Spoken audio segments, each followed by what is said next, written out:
Let's take the yoga instructor or the yoga studio. So you have a studio downtown wherever, okay? And you want to get more people to come in person, but the struggle is getting more people to come in person. You don't have to do paid ads to do specific marketing towards a specific market in a geolocation. You can specifically do that using your Google My Business page. I find marketing fascinating and also scary, and that's the fun of it. That's the fun part. Yeah, I don't think I'm very good at it. Authenticity and being yourself online or in person, whatever business that you have, is key to basically wearing a t-shirt that screams who you are, what you stand for. I started the podcast, I guess, about 3 years ago.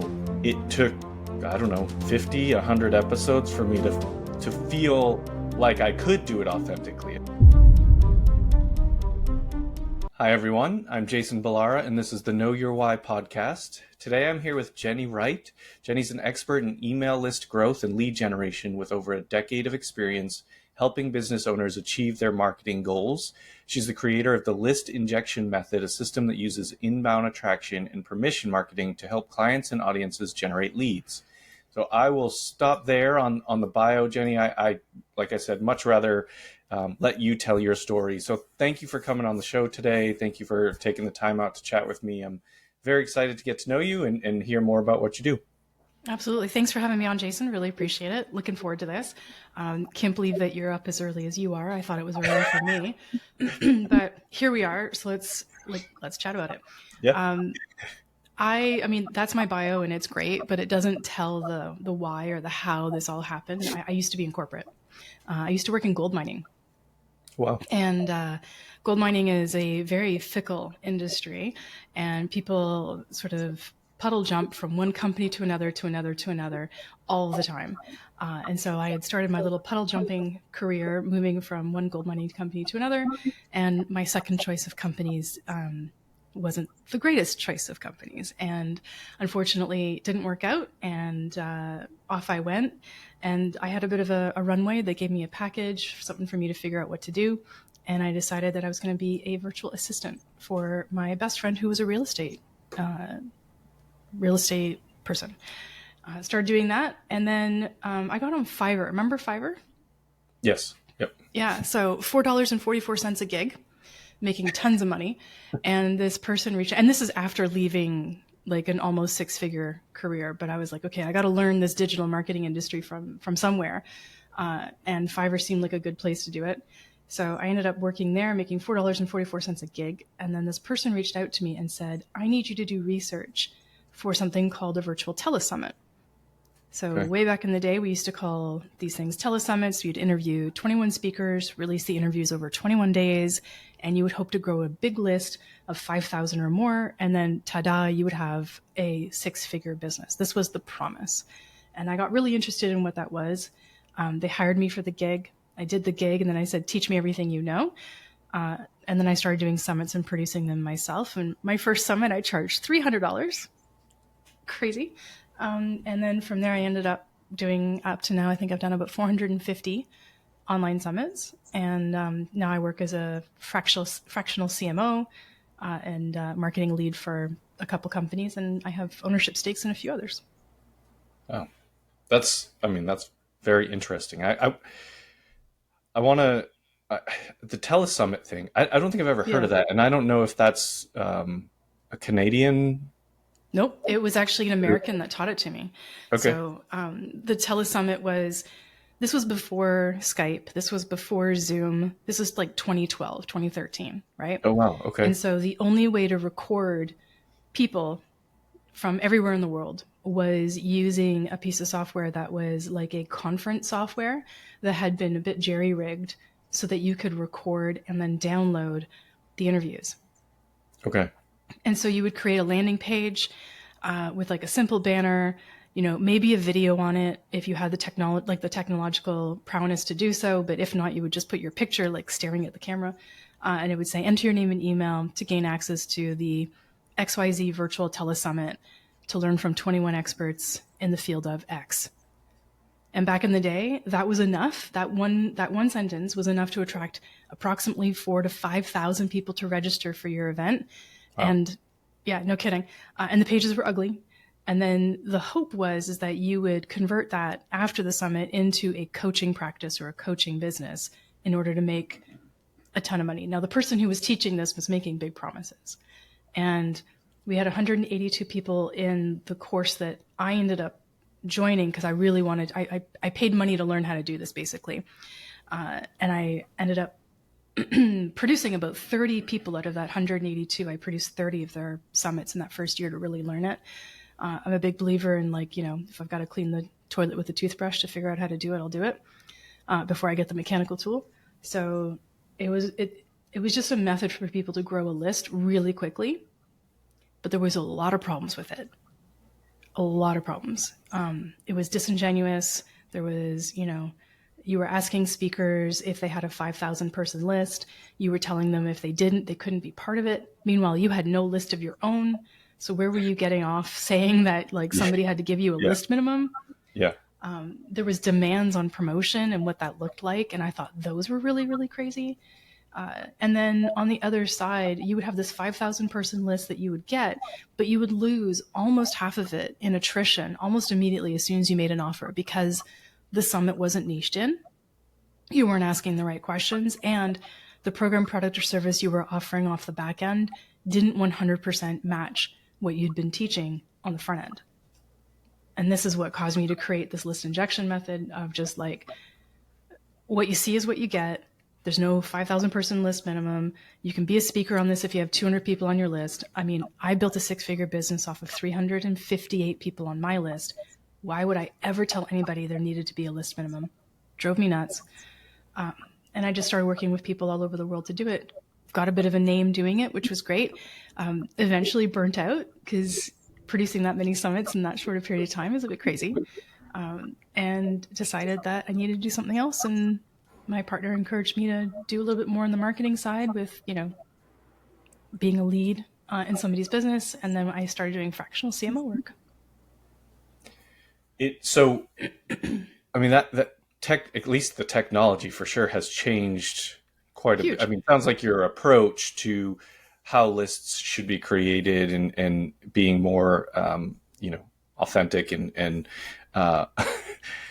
real about it than what you initially experienced, but also the technology has changed a lot. So I'm a guess. So you're not building lists technically as you're not doing these telesummits anymore, but talk a little bit about maybe the evolution, but along the way, because I think this is a topic that a lot of people, essentially in the marketing world they want a list, they want to grow their list, they want, there's a lot of talk about it, but you just said something that I think is really interesting in that, the 358, I think you said, people on your list, and then you're growing lists from there. So talk a little bit about kind of the evolution of how you, from where you started with this to the way that you approach it now. I'm sure some of the technology has changed, but I also very interested in, kind of your thought process around exactly how to do it. Everything has changed. And I'm still doing summits. For clarity, I still do summits with some clients. I think it's a great into their business, and it's a really wonderful way to create a list injection and have them go from 1,500 people on their list to 3, 4, 5, 6, 7,000, depending if they have an ad budget and so on. But what has changed drastically is my approach. And I'm going to tell you right now, there's still people who approach lead gen or list building in general in a very transactional way. Mm-hmm. So if you do this, I'll do that. And maybe we both benefit, but I sure as heck am going to benefit. And I hate that approach. I believe in collaboration over competition and non-transactional marketing. So I like to build community. I like to encourage people to connect, understand who they're talking to. And I play more of a long tail game when it comes to lead gen than a short game. And I think the results are better. I know the results are better. I've got 14 years of data to prove it. But what's changed with summits, one is definitely the technology. We now have things like, we went through the ClickFunnels phase, and now we're into the GHL or the Go High Level phase, which is a all-in-one software that allows you to do everything that you would want to do for your summit. plus build your business. There's a lot of summit-based softwares just for summits, which, by the way, don't recommend, because when the summit's over, what are you going to do with that software that you're paying a monthly fee for? Sure. Unless you're doing a summit every couple months, it's not worth it. But we're doing video. Video is key now, right? So with the advent of YouTube and so on, video is where it's at.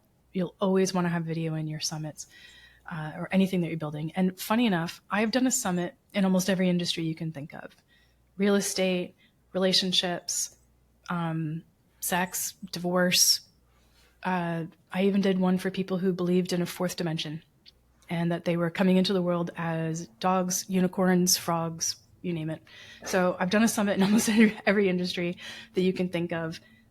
Done appropriately and done bespokely enough, they work, right? But what fundamentally has changed, and what I think continues to need to change, is the necessity for building a relationship with people and not creating a transactional environment. They never work. They're very, very short term, and I find that the results are very poor. So if you want to grow a really robust list, then you have to look at things like, your lead magnets and what those are going to create, what kind of community those are going to create. If you're going to host webinars, how are you going to get an engaged audience? If you're going to host a challenge, how are you going to do that?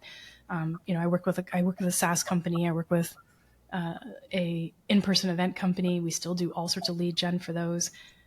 All of those methods are different, but the basis is always the same, and it's trying to build it in a non-transactional way. Yeah, it makes sense. And I think that the change in technology, and you said, everything's video now. That fits with what we see. Yeah. When you're building this list,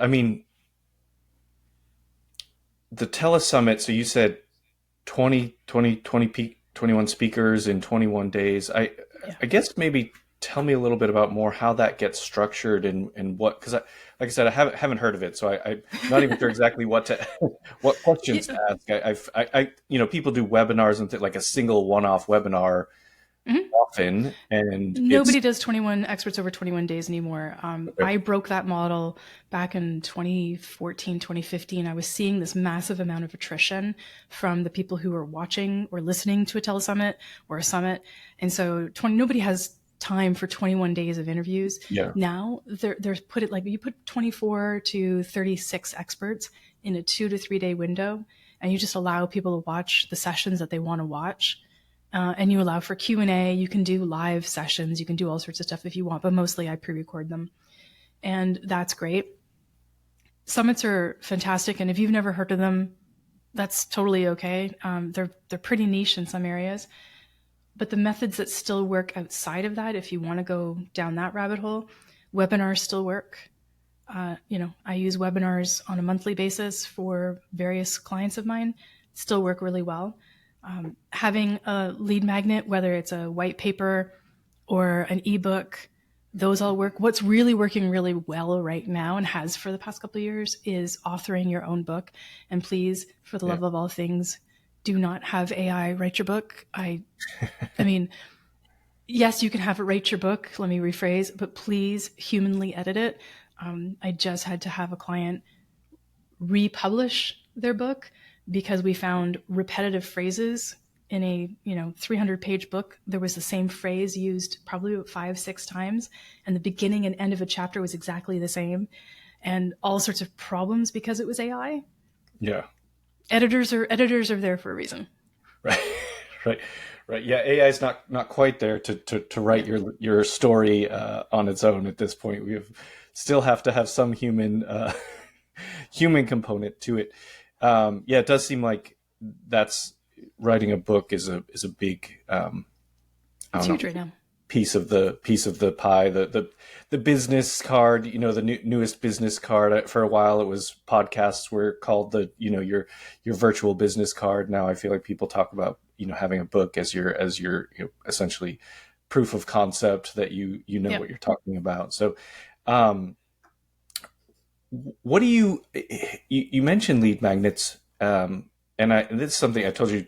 The beauty of the podcast is I get to ask questions that I I'm interested in. Hopefully it helps listeners too. But what makes a good lead magnet? Like, how do you, maybe it's industry specific, but I would have to imagine there are some, I don't know, ground rules for creating and what, figuring out what people would find value in. Are you planning a remodel or construction project?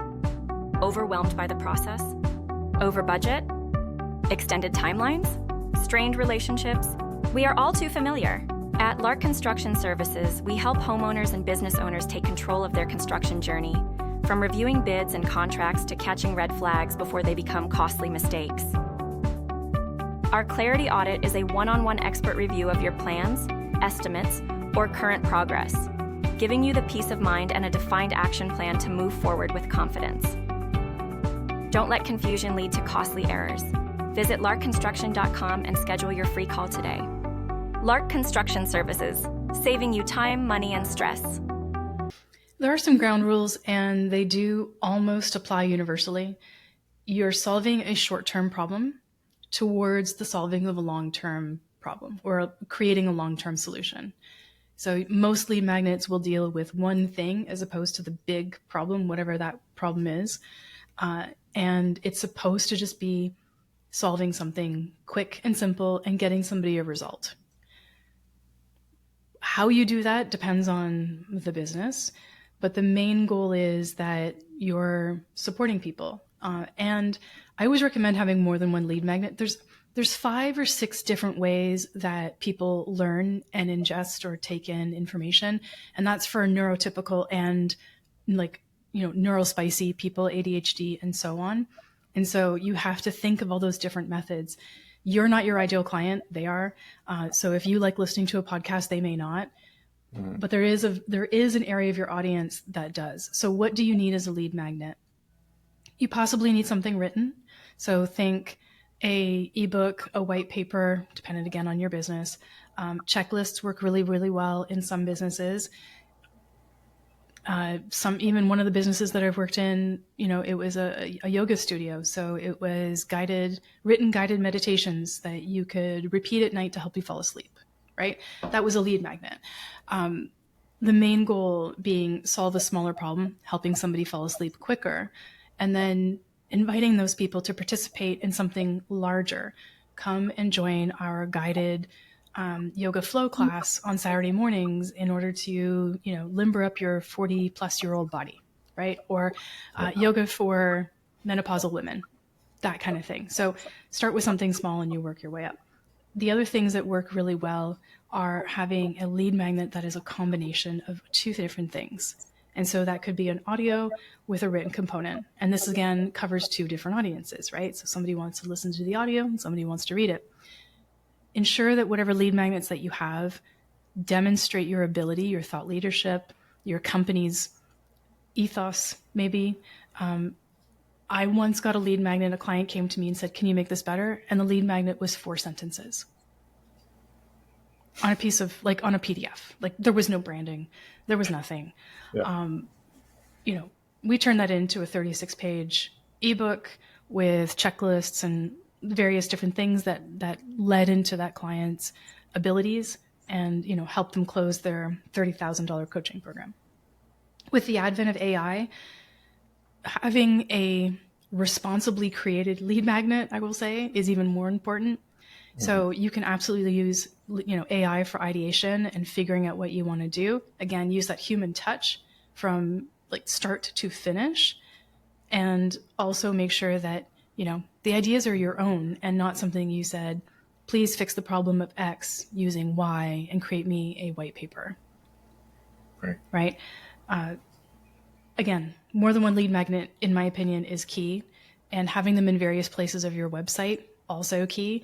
And if you have something like a podcast like we're on right now, a lead magnet is amazing. You could do a pre-roll ad with your lead magnet that grows your list, that then gets you potential coaching client calls or, whatever kind of call you're trying to achieve, or sell tickets to your event. I've sold tickets to big events using a podcast with just a pre-roll ad. How you do it really, really matters, and it just has to be very intentional. You the examples about the yoga studio seemed very specific. Is that not just specific to yoga, specific to, you use the example of limbering your 40-year-old body, is that is that what you recommend for people, that they be, you said use multiple lead magnets. Would you suggest, are you saying multiple lead magnets that basically say the same thing but are in different formats, or are you saying like multiple Different. specific different lead magnet? Gotcha. Okay. Yes. Okay. So let's take the yoga instructor or the yoga studio. So you have a studio downtown wherever, okay, and you want to get more people to come in person, but the struggle is getting more people to come in person. And so one of the things that you do is you would have something that takes people and delivers what they need in a virtual basis. Now, you don't have to do paid ads to do specific marketing towards a specific market in a geolocation. You can specifically do that using your Google My Business page. You could have that lead magnet when somebody looks up yoga studio, downtown Toronto, because I'm in Canada.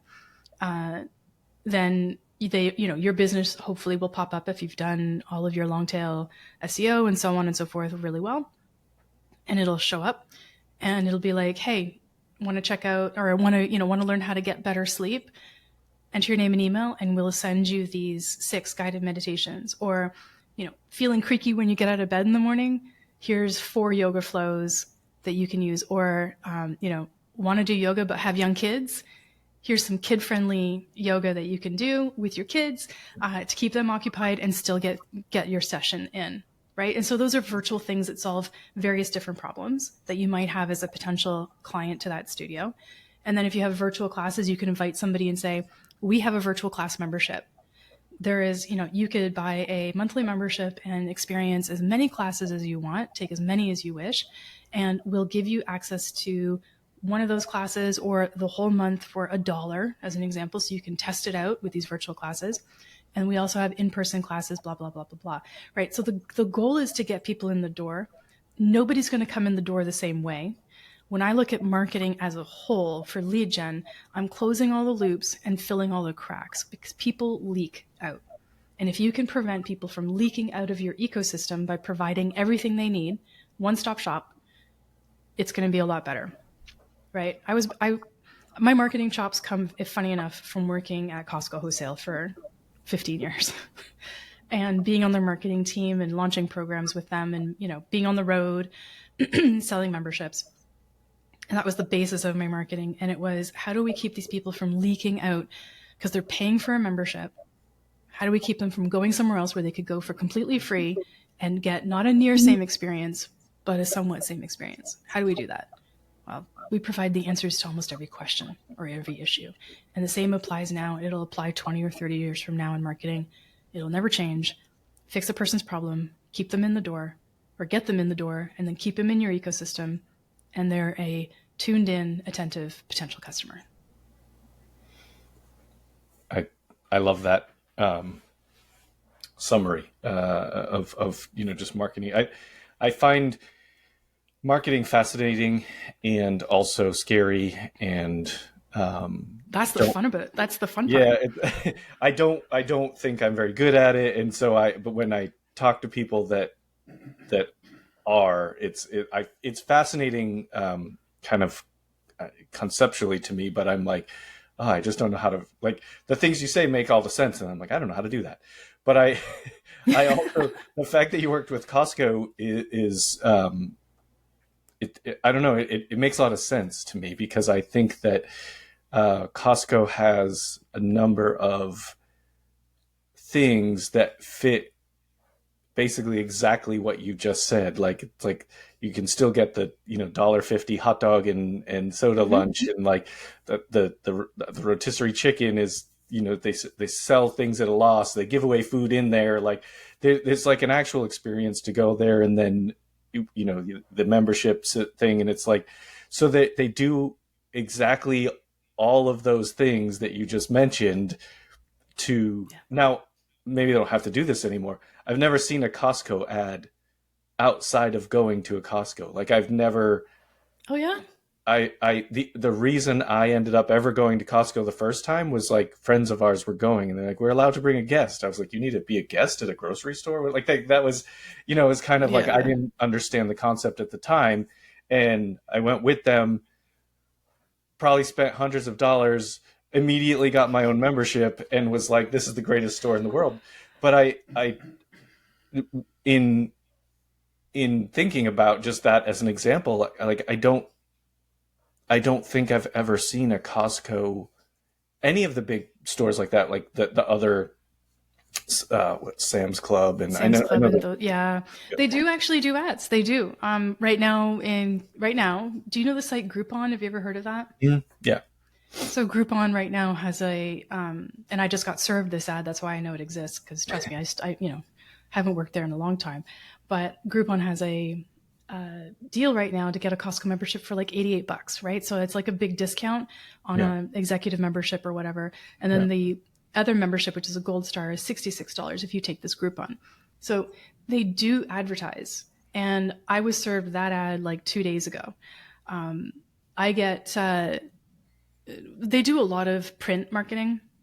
And so you'll get like a flyer in your mailbox with all of the deals for that week that are delivered, and it just says, to the homeowner of, like, I'm within the postal code or a zip code of a Costco, and so I get this marketing delivered into my mailbox that says this is what's on sale this week, and if you don't have a Costco membership, this is the deal that we're offering, right? And I get that every month, basically month and a half. If you're outside of that postal code or zip code, maybe you're not, but there are other ways that they are promoting. But the story that you're saying and how it makes sense is that's, those concepts are tried and true. And if you look at the history of Costco wholesale, you'll see very clearly that what they started with is what they're still doing, right? Slight changes, but they still have the same model. And those places are packed. And every time they open another one, it's packed. When I worked for the company, I opened warehouses. I worked on construction sites for the marketing teams to sell memberships when there was no hole in the ground yet. And we sold hundreds of memberships. And so by the time that Costco opened, we already had a totally captive base, right? And when you look at something, and all of that's transposable into digital marketing, brick and mortar, whatever you do, all of those methods are still transposable right over into what you do. And I know you say that you're a terrible marketer, but I highly doubt that you are. You're probably better at it than you think. And it's just maybe the elevation of certain things that you're doing, right? You already have a podcast. It's an amazing marketing tool. It's still going to be an amazing marketing tool for the next however many years, especially having it be two people communicating with each other as opposed to, just reading a blog or writing an article. I mean, Substack is on the way up right now. It has been for a while, and you can do your podcast on Substack, and you can have your newsletter on Substack, and you can get people to pay you.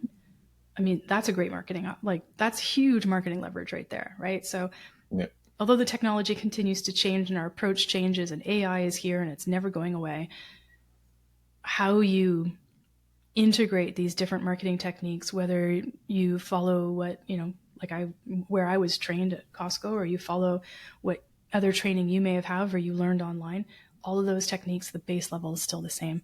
It's just the application of it at the time that you're doing it will change slightly. Yeah, makes sense. You touched on this a little bit, authenticity.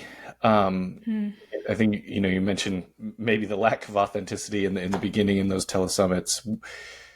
How important is that? I think, and I ask this, and this may in large part be why I often think I'm not a good marketer, and why I say that is that I don't really know how or feel comfortable not being myself. And so I find that sometimes seems like some marketing, certainly not everybody, but some marketing is not authentic and maybe disingenuous. And I know that I'm drawn to when I feel like someone that's just who they are, and they're, in whether it's a company or an individual that are marketing something, I'm drawn to the people that I just feel like are real people. And so what are your thoughts on just authenticity in marketing and kind of what, maybe there's oh man, I've heard a phrase that was almost like pretend authenticity, but that's not what it was. And now I'm drawing a blank. Maybe I'll think of it, but I've heard, people talk about it and say it's important, but then also like feel like they're saying it in a non-authentic way. And so I just wanted to get your thoughts on that as a, someone who does this for a living. Completely. Authenticity and being yourself online or in person, whatever business that you have, is key to basically wearing a t-shirt that screams who you are, what you stand for, right? I've always found and I think I come at this for a reason, right? I used to struggle just kind of being myself, didn't have the confidence to just kind of be who I was. I'm a bit quirky. I'm a bit of a nerd. I love Star Trek. I like to read vampire novels or whatever when I was a kid, that kind of stuff. Like I'm a bit of, I'll hold on to the geek status for the rest of my life and I'm cool with it. But that didn't always feel comfortable, to display that card of me, right? Or, with you or whatever persona you have as a person, you want to be yourself. And maybe at one point in your life that was challenging, or maybe it wasn't. Being authentic for me means not having to put on airs, and not having to pretend that I'm something that I'm not. For example, we just went through a couple of years ago a very long era of what's called bro marketing. Okay. And I'm sure you know what that is, but if anybody doesn't, bro marketing basically is just, I've got the 6 Lambos. I travel to like Ibiza, every other month, and I make money while I sleep. And I'll remember distinctly my partner and I watching a webinar because we were interested in what was going on. And the webinar started, and for the first 36 minutes, we heard nothing but I sit on beaches drinking Mai Tais and I make money while I sleep. And I have this and I have this car and we went to this country and we did this and, we're going to Dubai and we're doing all this kind of stuff and I have 10 Rolexes. What the crap did that have to do with me learning how to do whatever it was that person was going to teach me? Which, by the way, I don't remember anymore because I tuned that crap out. After 30 whatever minutes, we actually left the webinar, my partner and I, because we're like, I learned nothing except this person is a douche. Yeah. Right? And that is the antithesis of authenticity, in my opinion. And authenticity is just being yourself, embracing who you are, wanting to communicate and connect with people on a human level, right? So, before meeting with a potential client, I'll do research on them. Before working with a client, I'll do research with them. Before having somebody on my podcast, I'll do research. I'm sure you were on my website, you checked out what I did or my socials, right? I checked out your socials, I checked out what you did. So I could come to the conversation and give a crap, right? And we could have the conversation in the little pre-interview part where we were talking about you being a dad, or, that you get up and work out really early, which I think is insane, but you do you. And just being authentic matters. People want to be heard, felt, and seen.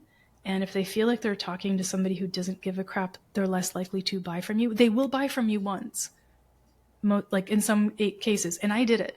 I invested almost $7,000 in a course back in 2012 to somebody who was inauthentic because I took what they said and I believed their promises. And I paid for that was a mistake I made. It was an expensive mistake and I learned from it. I never did it again. But people will buy from you once. And if you continue to be inauthentic, they most likely will never buy from you again. Yeah. Yeah. No, I mean, it makes total sense. I think that it's like I said, it's I guess it's art and science, but the craft of marketing is very fascinating to me, and it's something that is relatively new in my world. I mean, in terms of thinking about it, and I mean, you mentioned the podcast. Like, I started the podcast, I guess, about 3 years ago, and I didn't want to do it. I really didn't want to do it. And it was like one of those things that everyone was talking about. You have, that's your new business card. And I had some friends that were encouraging me, and it was, it took, I don't know, 50, 100 episodes for me to feel like I could do it authentically. It took me a long time to feel like, okay, to that, yeah, I can just talk to these people. Like, it was just like I can just talk to the people, the guests, as I would talk to you if I met you, in in the coffee shop or whatever, like just have a conversation. And so once I guess got my mind around that, it felt so much better to me in just doing it. And so I think what it helped make me realize is that, in the marketing space, I've not heard it called to bro marketing, but I agree that is like an immediate turnoff to just hear about, all of those things that like people have. It is very interesting to watch, even in the short time that I've paid attention to marketing, kind of like the shifts, just the, we're gonna market this way, and I'm sure that I'm sure now that we've had this conversation, like, for example, I'm going to start getting Costco ads on my phone because it's listening, and we talked about it. But Costco's already got me. I don't need those ads.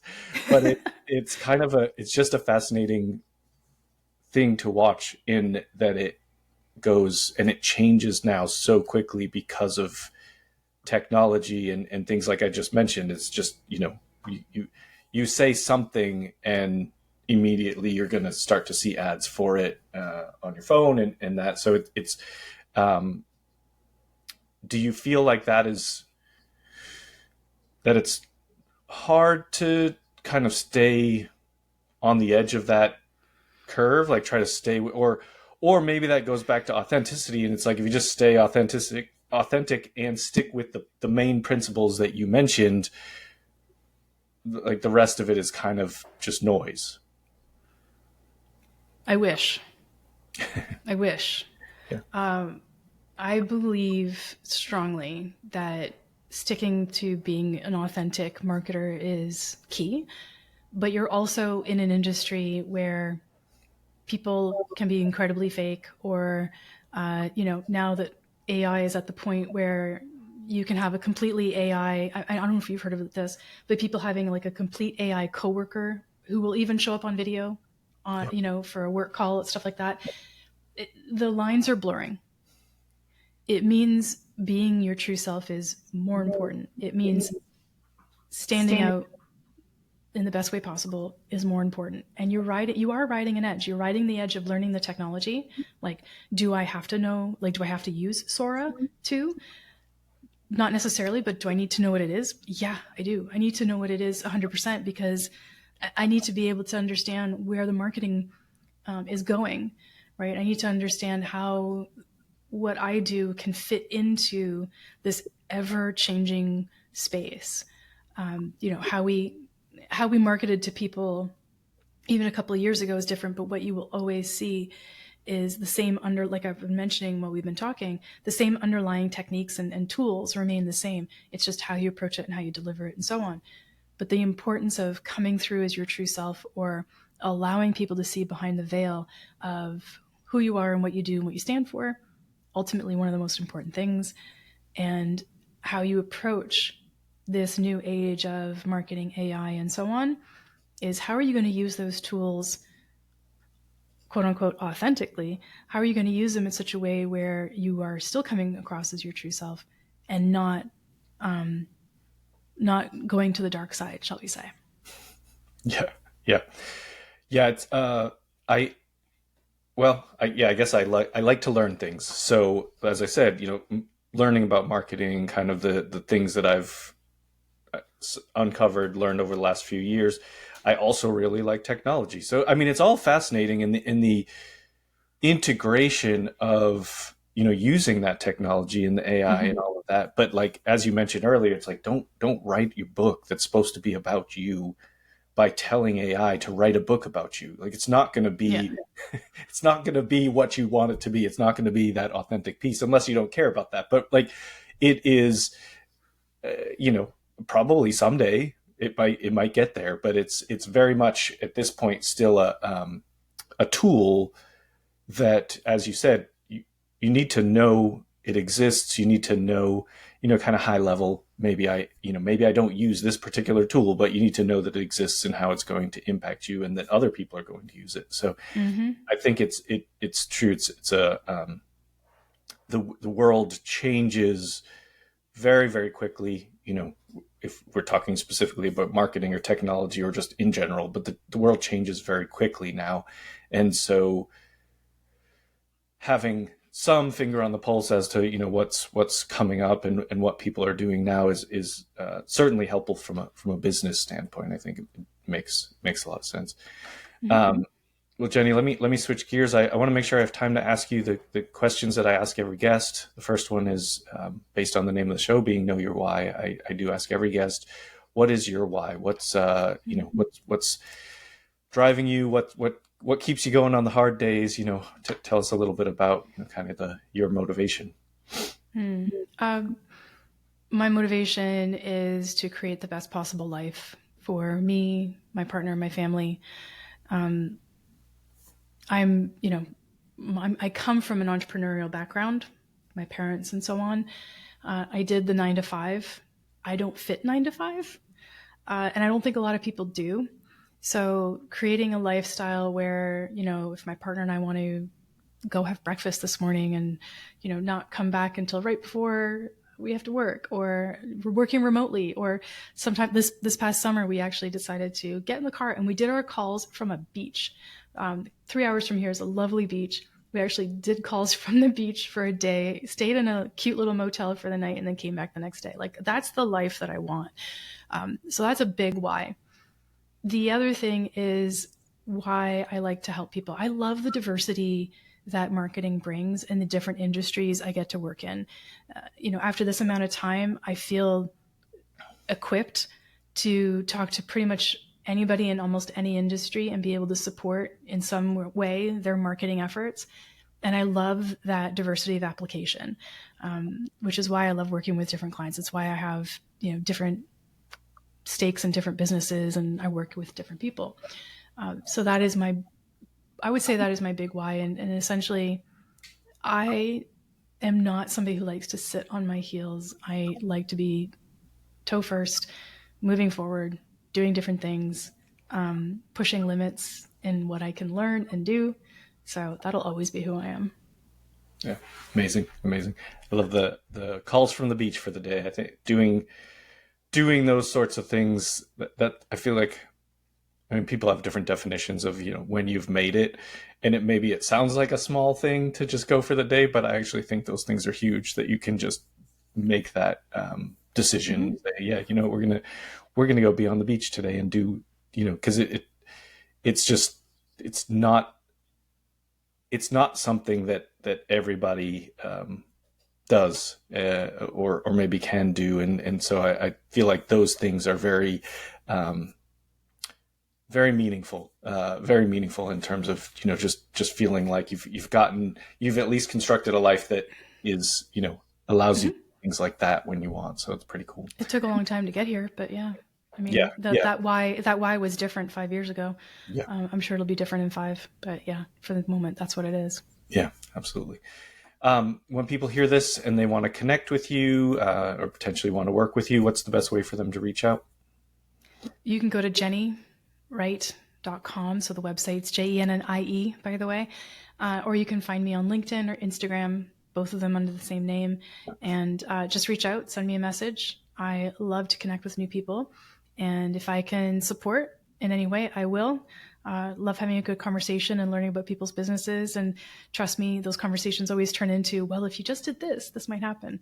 That happens all the time. Yeah. So I'm always eager to support people and find out what it is they're doing and how it is that we can apply different marketing methods to improve it.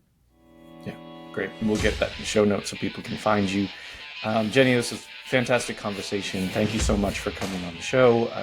I'm super excited to have met you and chat about what we did. I think that's, there's a lot of take-home messages for people listening, but I love just the I guess, emphasis on authenticity. So thank you for being on the show today and sharing what you did.